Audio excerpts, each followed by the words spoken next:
In the early days of Rome, every Roman citizen was a soldier, primary male land-owning men, always prepared to defend their city against external threats. The air was filled with tension as they drilled in the fields, forging their discipline through rigorous exercises. These early armies, though simple, laid the foundations for a force that would one day dominate the known world. The manipular formation was a revolutionary tactic introduced during the Samnite Wars. Roman soldiers advanced in staggered lines, maneuvering with agility through the rough terrain, which contrasted with the rigid formations of their enemies. The cool mountain breeze provided a small respite as the legionaries, divided into young hastati, veteran principes, and seasoned triarii, worked in unison. Discipline was at the core of the Roman legion's strength. Generals demanded obedience, and the soldiers moved with precision, their footsteps synchronized as they marched through valleys and over hills. The fear of punishment, such as decimation, kept them focused, even under the sweltering summer sun. Wherever the legions went, they built fortified camps, setting up defenses each night. The clang of tools echoed across the landscape as they dug trenches and erected palisades, transforming even the wilderness into a temporary fortress. The cold night air offered little comfort, but the soldiers knew that their defenses would hold against any surprise attack. Armed with the gladius, a short, stabbing sword, and the pilum, a throwing spear, the Roman legionaries were versatile and deadly. They advanced with their shields locked together, the sharp points of their pila ready to be hurled at the enemy. The sun glinted off their armor as they unleashed their javelins, disrupting enemy lines before charging in for close combat. By the time of the Marian reforms, the legion was divided into cohorts, allowing for greater flexibility on the battlefield. Soldiers moved swiftly in these larger units, responding to orders that echoed across the battlefield amidst the chaos of war.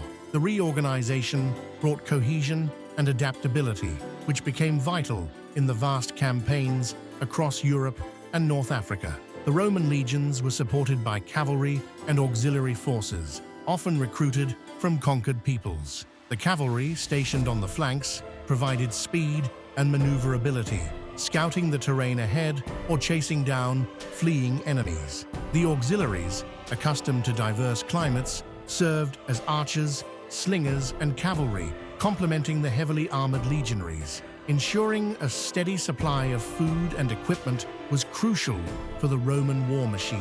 Caravans of mules and wagons followed the legions, carrying grain, weapons, and other provisions. The soldiers, marching through the heat of the day, took comfort in knowing their supplies were secure, and their discipline allowed them to endure hardships that would break lesser armies. Julius Caesar's campaign in Gaul showcased the power of the Roman legions in conquering vast territories. The dense forests and muddy fields of Gaul tested the soldiers' endurance, but they moved in tight formations, cutting through enemy tribes with ruthless efficiency. Caesar's leadership inspired loyalty, and his reports, Commentarii de Bello Gallico, immortalized the legion's feats. Roman engineers were masters of siege warfare, constructing catapults, ballistae, and siege towers. The sight of a Roman siege camp, with its earthworks and siege engines, was enough to strike fear into the hearts of defenders. As the battering rams pounded against enemy gates,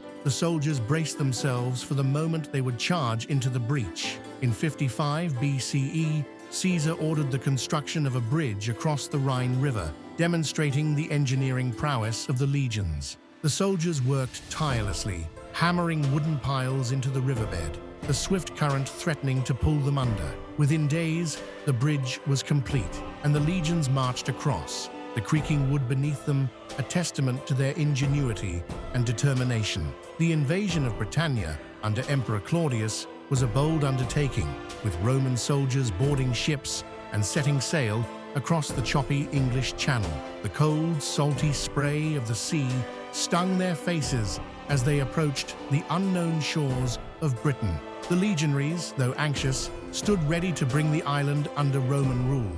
During the revolt of Boudicca, the Roman legions faced a massive force of Britons at the Battle of Watling Street. The Roman soldiers held their ground in a narrow defile, the dense woods protecting their flanks. The Britons, though numerous, broke against the disciplined ranks of the legion, who advanced methodically, their shields locked and swords stabbing forward. The vast network of Roman roads allowed the legions to move quickly across the empire. The soldiers marched tirelessly over cobblestone paths, the steady rhythm of their footsteps a reminder of Rome's reach. These roads were the veins of the empire, enabling swift deployment to any trouble spot. The bond between legionaries was a source of immense strength. They trained, fought, and camped together, their shared experiences forging unbreakable camaraderie. In the bitter cold of Germania, or the blazing heat of Africa, the soldiers drew strength from each other, knowing that their brothers-in-arms would never abandon them. At the Battle of Alesia, Caesar's legions constructed a double line of fortifications to besiege Vercingetorix's forces while defending against Gallic reinforcements. The soldiers worked day and night, digging ditches and building palisades, their muscles aching under the strain. When the battle began, the legionaries fought on both fronts, their discipline and engineering skills securing a decisive victory. The Roman legions adapted their tactics to face different foes, from the horsemen of Parthia to the forest-dwelling tribes of Germania. Each new challenge forced the generals to rethink their strategies, ensuring the legions remained versatile. The adaptability of the Roman military machine was a key factor in its success. Centurions were the backbone of the Roman legion, enforcing discipline and leading by example. Their presence in the front lines inspired the soldiers, who respected their courage and authority. The centurions' commands cut through the noise of battle, their voices steady amidst the chaos. Following their conquests, the Roman legions maintained peace across the empire during the Pax Romana. Soldiers were stationed in forts along the borders, their presence deterring potential invaders. The stability they provided allowed Roman culture, trade, and infrastructure to flourish. The Roman legion's success in conquering the known world was due to their discipline, innovation, and adaptability. They were more than soldiers. They were builders, engineers, and symbols of Rome's might. Their legacy endures in military history, a testament to the power of organization and the indomitable spirit of the Roman soldier. Our journey through time comes to an end for today. We embark on new adventures every week. If you relish the experience, please like and subscribe.